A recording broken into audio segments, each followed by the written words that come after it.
उठाओ, आज का वचन मेरे लिए हो, मेरी जिंदगी को बदले, मैं उसे ग्रहण करूं। मरकुस की पुस्तक 10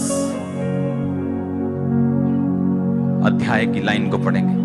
पतरस उससे कहने लगा, देख हम तो सब कुछ छोड़कर तेरे पीछे हो लिए हैं। यीशु ने कहा, मैं तुमसे सच कहता हूं, जो कोई ऐसा नहीं जिसने मेरे और सुसमाचार के लिए घर, भाइयों, बहन, माता पिता या बाल बच्चों और खेतों को छोड़ दिया हो और इस समय 100 गुना ना पाए, और भाइयों, बहनों, माताओं, बाल बच्चों, खेतों को पर सताव के साथ और परलोक में अनंत जीवन। बहुत तेरे जो पहले हैं पिछले होंगे, जो पिछले हैं वो पहले होंगे। इस वचन के लिए जोर से बोलो आमीन, ऊंची आवाज से बोलो आमीन। आज जो वचन मैं आपको देने वाला हूं, ध्यान से सुनना। बहुत साल पहले जब मैं पहले दिन कॉलेज में गया, मेरा इंजीनियरिंग का कॉलेज, बहुत सारे लड़कों को मैंने देखा उधर, क्योंकि वो चंडीगढ़ के पास था। चंडीगढ़ के लड़कों को देखा,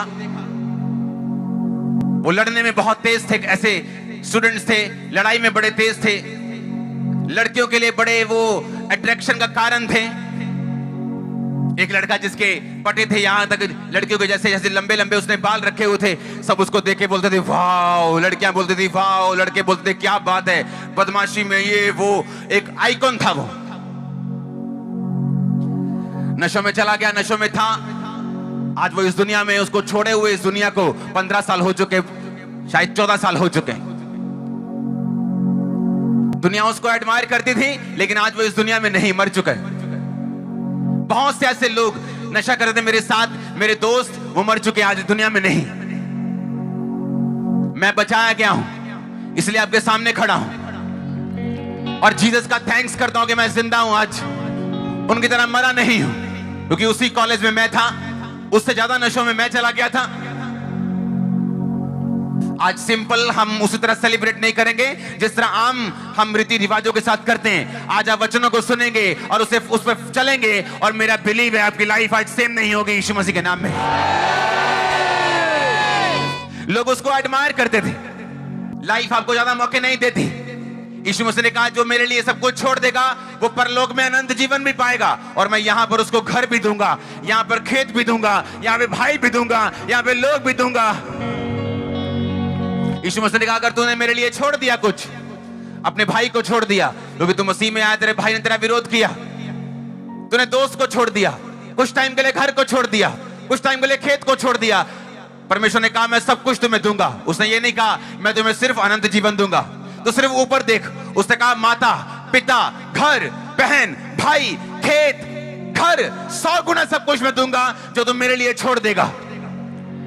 जो लोग आज विश्वास में हैं, आप हर एक चीज को 100 गुना काटेंगे यीशु मसीह के नाम में। चुनाव हमारे सामने है। हम दुनिया की चकाचौंध में रह के मरना चाहते हैं, जिनको दुनिया अपना आइडल मानती है, उनको देखकर उनके पीछे नरक जाना चाहते हैं, या अपनी लाइफ आज यीशु मसीह को देना चाहते हैं। यहां कोई आपको इंप्रेस करने के लिए नहीं आया, यहां कोई गवाही खरीदी नहीं हुई। ये हर संडे का काम है, हर थर्सडे का काम है। 17 साल से टेस्टिमनी चल रही, 17 साल सिर्फ ये मिनिस्ट्री में, बाकी तो हजारों सालों से चल रही होंगी। आज आपको डिसीजन लेना है कि मुझे यीशु मसीह को अपना जीवन देना है, मुझे क्राइस्ट को अपनी लाइफ देनी है और अनंत जीवन प्राप्त करना है, और धरती पे भी अच्छा जीवन जीना है। तो या मुझे उन्हीं की तरह मरना है जो इस दुनिया में मर गए। परमेश्वर ने कहा, क्या फायदा होगा तुम्हें कि सारी दुनिया तुम्हें चाहे और लेकिन तुम्हारा प्राण नष्ट हो, और तुम्हारी आंखें जब खुले तो नरक में खुले। आप तैयार हो बदलाव को देखने के लिए? ये दुनिया गवाह है, कोई बदलाव अपने आप नहीं हुआ। अगर आप दुबई में जाएं तो आप देखेंगे कि 30-40 साल पहले वहां पे कुछ नहीं था। आज दुनिया का हर व्यक्ति दुबई में रहना चाहता है। पता है क्यों? वहां की सेफ्टी, वहां के सिस्टम, वहां की चीजें, वहां का हर एक चीज लोगों को पसंद आ रही, और सेलिब्रिटीज भी वहां जाके रहना चाहते हैं। अगर आप न्यूज पढ़ते हैं आपको मालूम होगा। लेकिन ये बदलाव अपने आप नहीं हुआ, उस देश को चलाने वालों ने ये फैसले किए, और उन फैसलों के कारण वो देश बदला। हाँ या ना? चाहे आप क्रिश्चियन हैं, चाहे आप यहां पे पहली बार आए, आपको ये वचन अगर ध्यान से आपको समझ आ गया, आपकी लाइफ, मैंने कहा 2022 में चेंज नहीं होगी। आप झंडों को गाड़ेंगे यीशु मसीह के नाम। और बोलते ना पंजाब में कि झंडे गाड़ देते अपा, मेरे को परमेश्वर की ये वर्डिंग है, आप झंडे गाड़ोगे 2022 में। अब ये होगा कैसे? इत्तेफाक नाम का कोई भी शब्द बाइबल में नहीं, इत्तेफाक नाम की कोई चीज बाइबल में नहीं। अगर आप जिस फैमिली में पैदा हुए, ये इत्तेफाक नहीं। जो लाइफ में आपके चैलेंजेस आए, ये इत्तेफाक नहीं, ये परमेश्वर का किया हुआ प्लान था। अगर आपकी लाइफ में बीमारियां और आपको प्रॉब्लम्स ना आती, आप आज यहां ना बैठे होते, मैं यहां प्रीच ना कर रहा होता। अपनी इंजीनियरिंग करने के बाद मैं ऑस्ट्रेलिया चला गया होता, वहां अपनी लाइफ सेट कर ली होती। लेकिन परमेश्वर ने कहा, जगत की उत्पत्ति से पहले मैंने तुझे चुन लिया अपने कामों के लिए, कि तू मेरे कामों को जगत में प्रदर्शित करे। आप सब लोग चाहते हो बदलाव देखना? अब ध्यान से कान खोलकर वचनों को सुनना। प्रेरितों के काम 16 बाब, उसकी उस आयत को अपनी स्क्रीन के ऊपर हम देखेंगे। लिखा, भीड़ के लोग उसके विरोध में इकट्ठे होकर चढ़ आए और हाकिमों ने पौलुस और सिलास के कपड़े फाड़कर उतार दिए और उन्हें बैंत मारने की आज्ञा दी।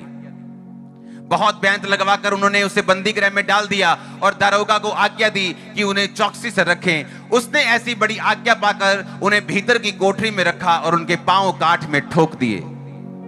आधी रात के लगभग पौलुस और सिलास प्रार्थना करते हुए परमेश्वर के भजन गा रहे थे और कैदी उनकी सुन रहे थे।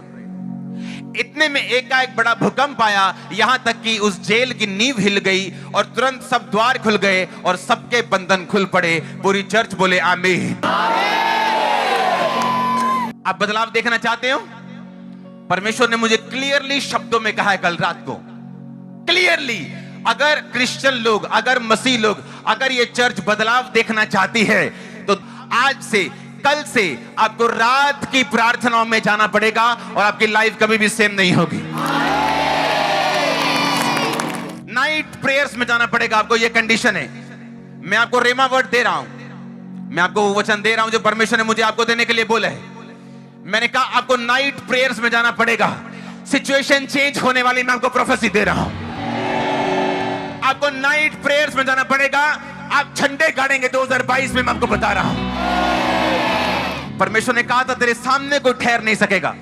मैंने आपको इसका इब्रानी मतलब समझाया था। उसका मतलब कोई भी अपने आप को तेरे सामने पेश नहीं कर पाएगा कि मैं फलाना हूं, मैं तेरे सामने अपने आप को पेश करता हूं, देख अब मैं तेरे साथ क्या करता हूं, तेरा बॉस हूं, देख तेरी कैसे मैं बैंड बजाता हूं। परमेश्वर ने कहा कोई तेरे सामने खड़ा नहीं रह पाएगा, कोई तेरे सामने ठहर नहीं सकेगा।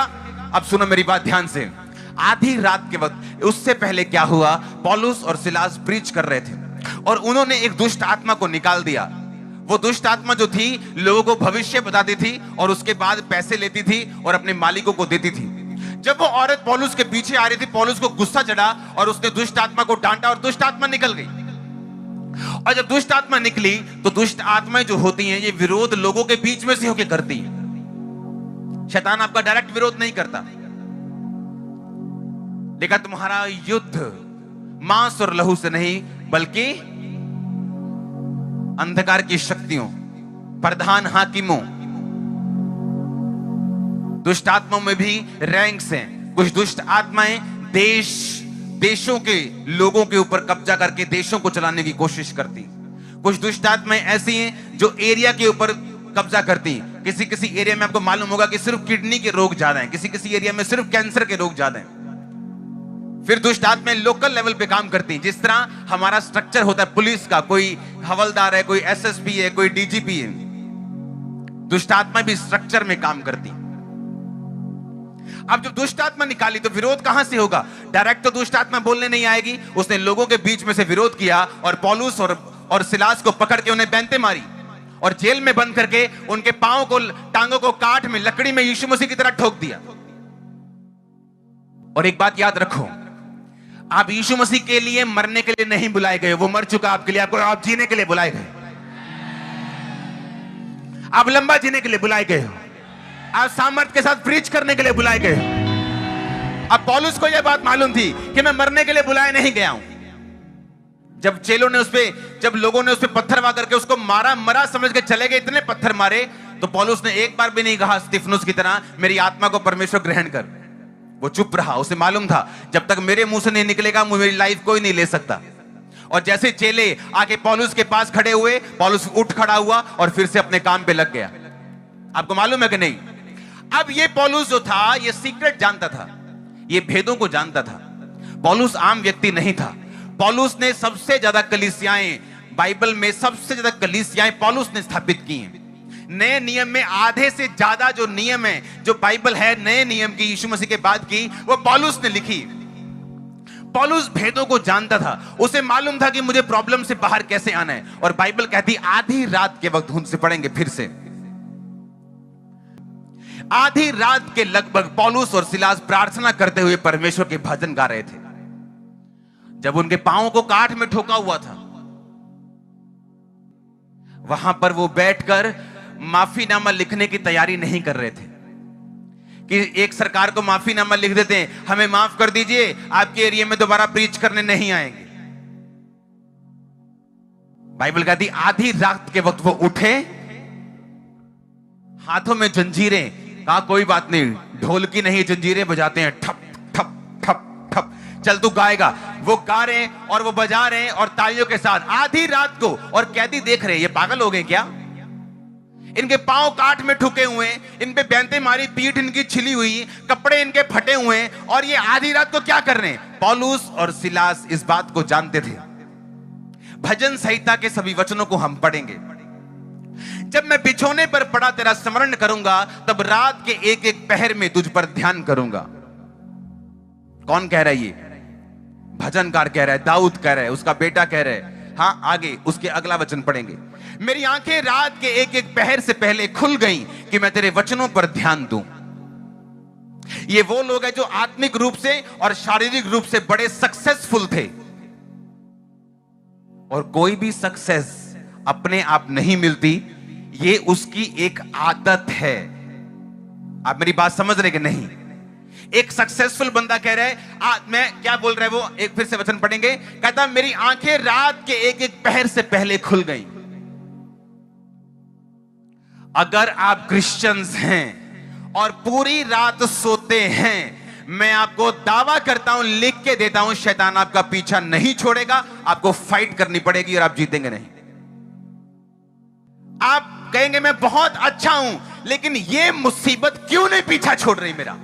ये प्रॉब्लम क्यों नहीं जा रही? मैं प्रेयर भी कर रहा हूं, मैं ये भी कर रहा हूं, मैं बड़ा पवित्रताई में भी हूं, लेकिन एक खास तरह की मुसीबत है, एक खास तरह की जो एक ब्रेक थ्रू है, जो आपको चाहिए वो आपको नहीं मिल रहा।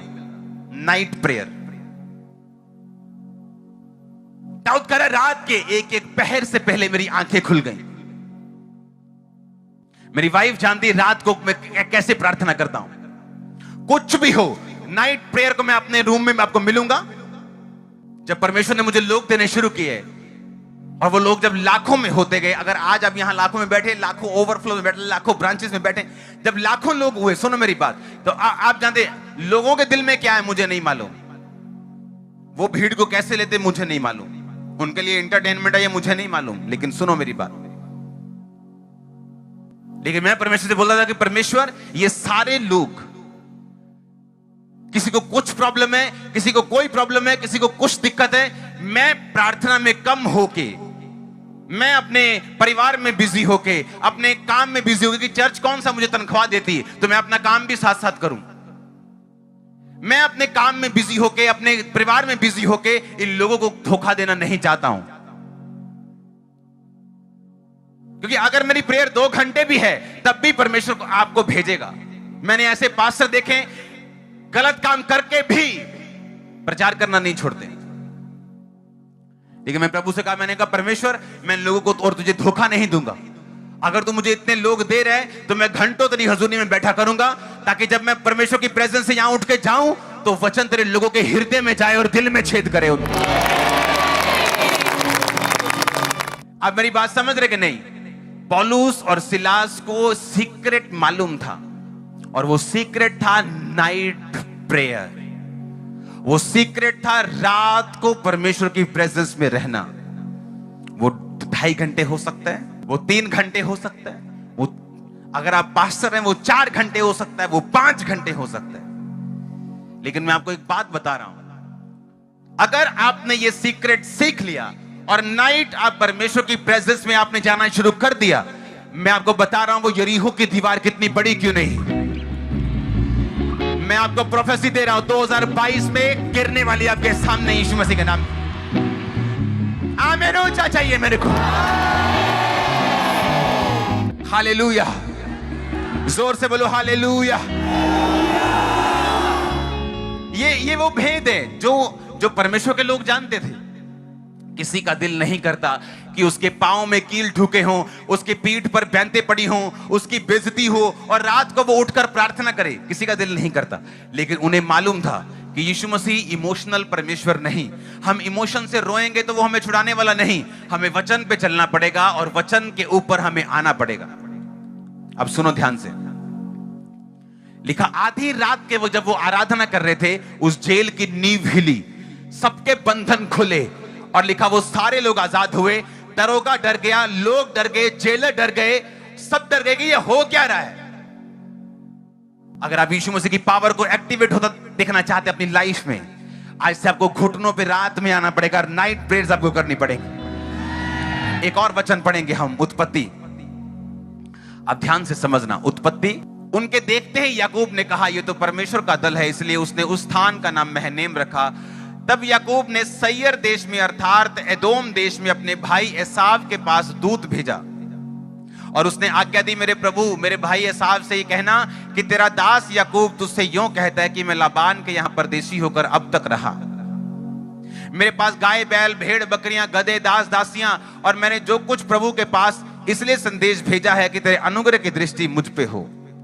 वो दूत याकूब के पास लौटकर कहने लगे, हम तेरे भाई एसाव के पास गए थे, वह तुझसे भेंट करने के लिए 400 पुरुष संग लिए चला आता है। याकूब जब बाइबल कहती है अपने देश को चला, परमेश्वर ने कहा जा अपने देश में और अपने लबान को छोड़ दे और जा अपने देश में, मैं तेरे साथ हूं। और रास्ते में जा रहा है और उसने दूत भेजा, उसने अपने एक लड़के को भेजा, उसने कहा जा मेरे भाई एसाव से बोल कि मेरे पास गाय बैल बकरियां सब कुछ है और मैं तेरे पास कुछ भेंट भेजता हूं, मेरी भेंट को ग्रहण कर। वो दूत वापस आके याकूब को बोलता है तेरा भाई 400 बंदे लेके तुझसे मिलने के लिए आ रहे हैं। आप अपने रिश्तेदार को 400 बंदे लेके जाते हो मिलते? अगर आप किसी अपनी नानी के घर जा रहे हो तो 400 बंदे लेके जाते हो, 100 बंदे लेके जाते हो, 50 लेके जाते हो। लेकिन जब लड़ने जाना हो किसी ने तो वो 400 बंदा लेके जाता है। जब फाइट करनी हो तो बंदे लेके जाता है, जब मन साफ ना हो तो वो बंदे लेके जाता है। हाँ या ना? कोई 400 बंदा लेके मिलने नहीं जाता। अगर उसकी सिक्योरिटी भी होती तो हाथ से हाथ 25 बंदे ले जाता, पर 400 बंदा लेके मिलने के लिए गया। जब याकूब ने ये सुना कि वो 400 आदमी लेकर मुझसे मिलने के लिए आ रहा है, बाइबल कहती वो डर में पड़ गया और वो घबरा गया। और बाइबल कहती उसने अपनी औरत को अपने बच्चों को दल दल करके आगे भेज दिया और रात को पीछे रह गया। और जब वो अकेला रह गया रात को, बाइबल कहती उसने पौ फटने तक यानी फुल नाइट तक, जब तक भोर नहीं हुई, उसने प्रार्थना की और वो स्वर्गदूत के साथ लड़ता रहा। 24 आयत को हम पढ़ेंगे। याकूब आप अकेला रह गया और कोई पुरुष पौ फटने तक उससे मल्ल युद्ध करता रहा, यानी एक स्वर्गदूत उससे लड़ता रहा आगे। जब उसने देखा कि मैं याकूब पर प्रबल नहीं होता तो उसने उसकी जांघ की नस को छुआ और याकूब की जांघ की नस उससे मल्ल युद्ध करते ही चढ़ गई। उसने कहा मुझे जाने दे क्योंकि भोर होने वाली है। याकूब ने कहा जब तक तू मुझे आशीर्वाद ना दे तब तक मैं तुझे जाने नहीं दूंगा। उसने याकूब से पूछा तेरा नाम क्या है? उसने कहा याकूब। उसने कहा तेरा नाम अब याकूब नहीं इज़राइल होगा, क्योंकि तू परमेश्वर से और मनुष्यों से भी युद्ध करके प्रबल हुआ है। याकूब को मालूम था कि जो मुसीबत मेरे सामने है इसमें मेरी स्ट्रेटजी काम नहीं करेगी, मेरी मिन्नतें काम नहीं करेंगी, क्योंकि याकूब ने एक समय अपने भाई को धोखा दिया था और अब उस धोखे को बैक करने का, पे बैक करने का टाइम आ चुका था। वो डर गया, उसे मालूम था अब एक ही चीज मुझे बचा सकती है, वो है रात प्रार्थना। और वो पूरी रात प्रार्थना करता रहा और स्वर्गदूत के साथ यानी युद्ध करता रहा। और स्वर्गदूत ने कहा मुझे जाने दे, भोर हो गई। उसने कहा नहीं, जब तक तू मुझे ब्लेस नहीं करेगा। उसने कहा तेरा नाम क्या है? स्वर्गदूत ने कहा, उसने कहा मेरा नाम याकूब है। याकूब का मतलब है धोखा देने वाला। उसने कहा अब से तेरा नाम याकूब नहीं इज़राइल होगा, जिसका मतलब है शुद्ध मन वाला। उसने कहा क्योंकि तू धोखा देने वाला है इसीलिए तेरा भाई तुझे मारने के लिए आ रहा है, क्योंकि अब तेरा न्याय का टाइम आ चुका है। आप मेरी बात समझ रहे कि नहीं? जो तू बोएगा वो तू। अब याकूब को मालूम था कि मुझे अगर ये मुसीबत से बचना है, मुझे कुछ बदलना पड़ेगा। और वो रात प्रार्थना में गया और स्वर्गदूत ने उसके नाम को चेंज किया। और जब उसने नाइट प्रार्थना की, परमेश्वर ने एसाव के दिल को बदला और उसने उसे मारने का विचार छोड़ दिया। अब आपको समझ आ रही वो मुसीबत क्यों आपका पीछा नहीं छोड़ती। अब आपको समझ आ रही कि वो खास एक तरह की मुसीबत जो बार बार जिससे आप फाइट कर रहे हैं, वो क्यों आपको छोड़ के नहीं गई। वो डिले जो आप एक्सपीरियंस कर रहे हैं अपने फाइनेंस में, अपनी मैरिड लाइफ में, अपनी मैरिज होने में, वो देरी जो अपने कामों में आप महसूस कर रहे हैं, उसके पीछे अब क्या कारण आपको समझ आ रहा होगा। परमेश्वर ने यह नहीं देखा कि ये पौलुस और सिलास है या याकूब है। उसने कहा अगर तू मेरे वचनों के ऊपर चलेगा, रात के कहता एक एक पहर के पहले मैंने तेरे वचन के ऊपर क्या दिया, ध्यान दिया। इसका मतलब उसने बाइबल पढ़ी होगी, उसने प्रेयर की होगी, उसने परमेश्वर की ओर ध्यान लगाया होगा। आपकी बॉडी रात को रिपेयर करती है अपने आप को, पता है कि नहीं? जब आप सोते हैं तो आप फ्रेश उठते हैं। फ्रेश का क्या मतलब, क्या हो जाता है अंदर? क्योंकि सारा दिन आपके दिमाग में, आपके दिल में, आपके ब्लड में आप काम करते हैं, मशीनरी को चलाते हैं। और रात को जब आप सोते हैं, आपकी मशीनरी अपने आप को रिपेयर करती है। और जब सुबह आप उठते हैं, आप फ्रेश होते हैं। एक शरीर को मालूम है कि रात को मुझे अपने रिपेयर करनी है, अपना काम करना है। लेकिन आत्मिक लोगों को यह मालूम नहीं कि अगर शरीर अपना काम रात को करता है तो आत्मा भी अपना काम रात को करती है। लेकिन उसे मालूम नहीं, उसे सोना है 9 बजे, उठना है सुबह 8 बजे। आपने तो रिकॉर्ड तोड़ दिए हैं सोने के। रात को 10 से 12 बजे आप फेसबुक चला सकते हैं, रात को 10 से 12 आप कंप्यूटर चला सकते हैं, आप ब्लू फिल्में देख सकते हैं, लेकिन प्रेयर नहीं कर सकते। इसलिए हालत ऐसी हो चुकी है। मेरी लाइफ का बिगेस्ट ब्रेक थ्रू, सबसे बड़ा मोड़ आने से पहले, ये सुखविंदर इस बात का गवाह है, 8 घंटे, 12 घंटे, 10 घंटे रोज की प्रार्थना थी मेरी, एवरी डे। जब मैं प्रार्थना करने के लिए प्रेयर के रूम में घुसता था तो इनमें से कुछ लोग भाग जाते थे। उनको मालूम था फंस गए, अब ये 6 घंटे बंदा उठेगा नहीं तो मुझे काम पे निकलना, मैं जा रहा हूं।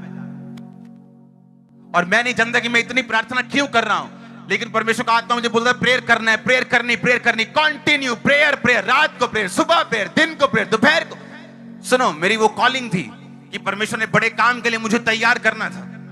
उसने मेरी लाइफ में कुछ ऐसे ब्रेक थ्रू थे जो मेरी सिंपल प्रार्थना से मुझे नहीं मिल रहे थे, मेरी वेट के बावजूद नहीं मिल रहे थे, पवित्रताई के बावजूद नहीं मिल रहे थे। बाइबल कहती है यहोशू अपने लोगों के साथ गया, परमेश्वर ने कहा ये देश मैं तेरे अधिकार में देता हूं, जा लड़ और जीत। तो बाइबल कहती है जब वो लड़े तो लड़ाई से देश को शांति मिली। और हमारा युद्ध देश के साथ नहीं, समाज के साथ नहीं, शैतान के साथ है। जब आप शैतान के साथ युद्ध करेंगे आपको शांति मिलने वाली है। उसने कहा जब उन्होंने लड़ाई की और परमेश्वर के वचन के अनुसार उस देश को जीता, तो लिखा लड़ाई के बाद उस लड़ाई से उस देश को शांति मिली।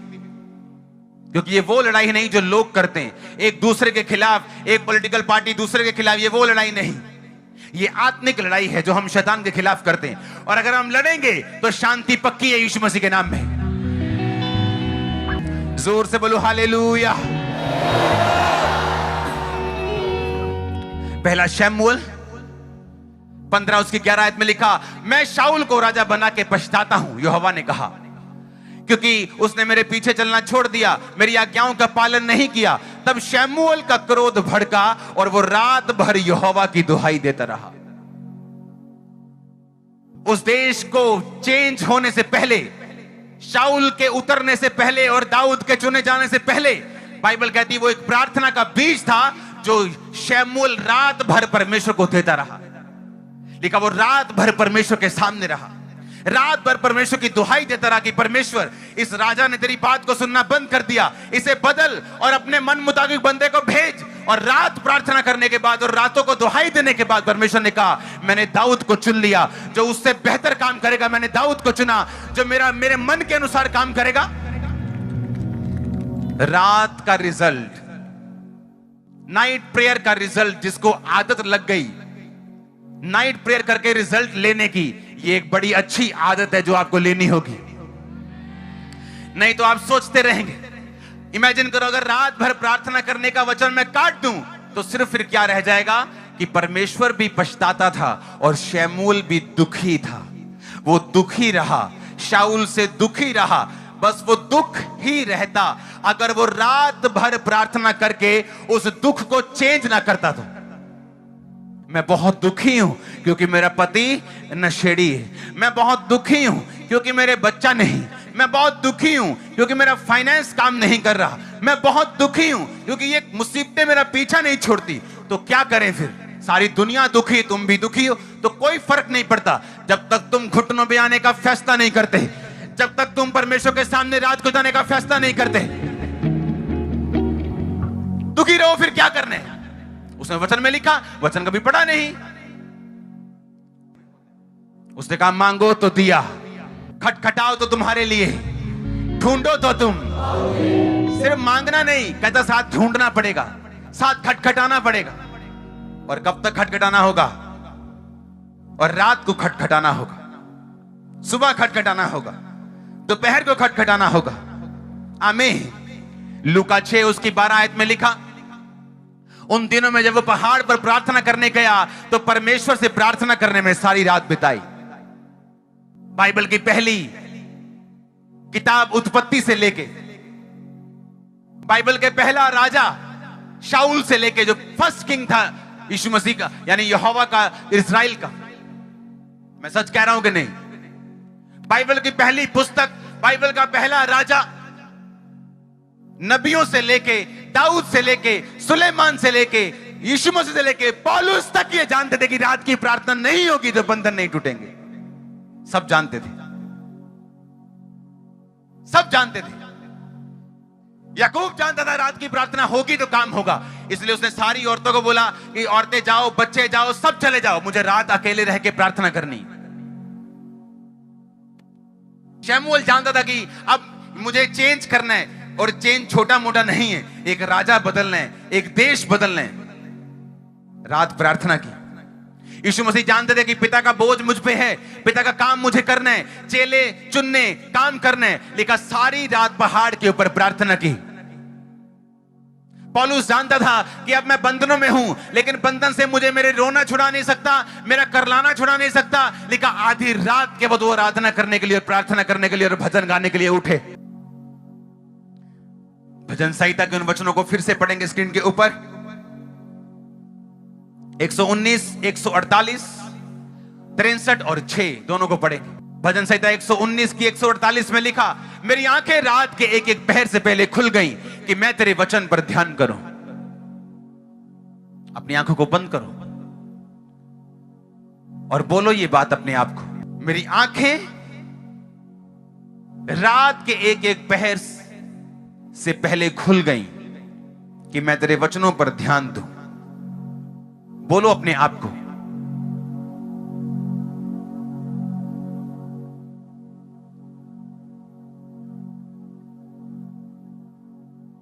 तिरसठ उसकी 6 आयत, जब मैं बिछोने पर पड़ा तेरा स्मरण करूंगा, तब रात के एक एक पहर पे तुझ पर ध्यान करूंगा। ये वो लोग थे जो 66 लड़ाइयां लड़के भी 66 जीते और देश की इकोनॉमी को कुछ नहीं हुआ। ये वो लोग थे शमूएल के जैसे कि सारी उम्र एक भी वचन धरती पे परमेश्वर ने गिनने नहीं दिया, बेइज्जती नहीं होने दी। ऐसा नहीं था कुछ भी बोल दो, पूरा हो गया डाल दो, नहीं पूरा काट दो। ये ड्रामेबाजी नहीं थी शमूएल के पास, क्योंकि वो रात का प्राणी था। वो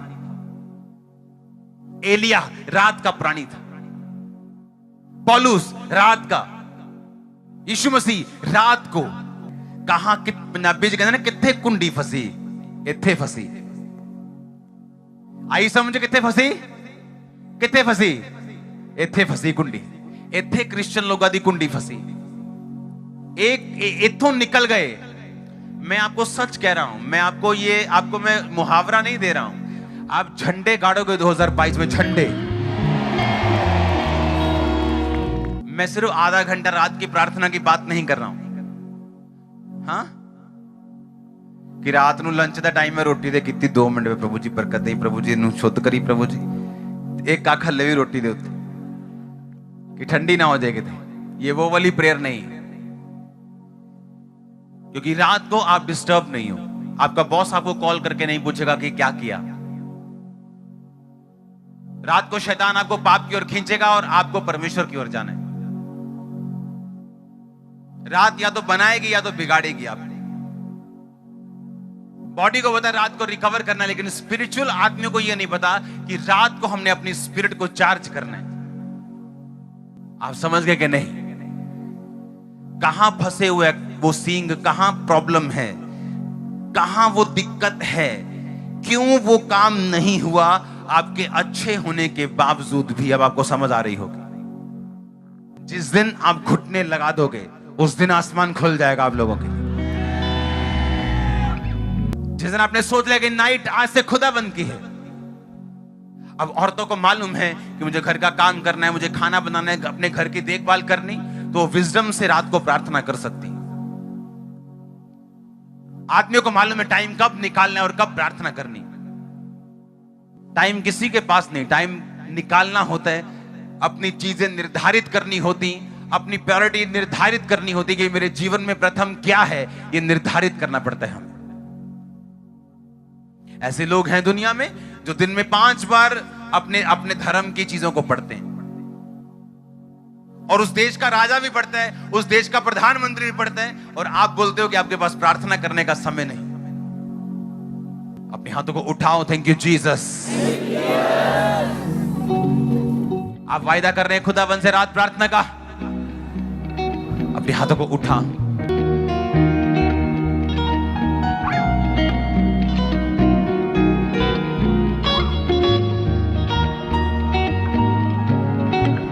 ऊंची आवाज में अपने हाथों को उठाते हुए, अपने गुनाहों की क्षमा को मांगते हुए और वायदा करते हुए कि आज से प्रार्थना की जिंदगियां सेम नहीं होंगी। ऊंची आवाज में बोलो, परमेश्वर प्रार्थना का आत्मा वो मुझे दे। आज से जब मैं यहां से वापस आऊं, मैं सेम ना हूं, यीशु मसीह के नाम में। हमारे YouTube चैनल को सब्सक्राइब करें ताकि आप परमेश्वर के गहरे भेदों को जान सकें कि कैसे आप परमेश्वर में बढ़ सकते हैं, कैसे आप दुष्ट आत्माओं से, नशों से, बीमारियों से और वंशों के श्रापों से आजाद हो सकते हैं।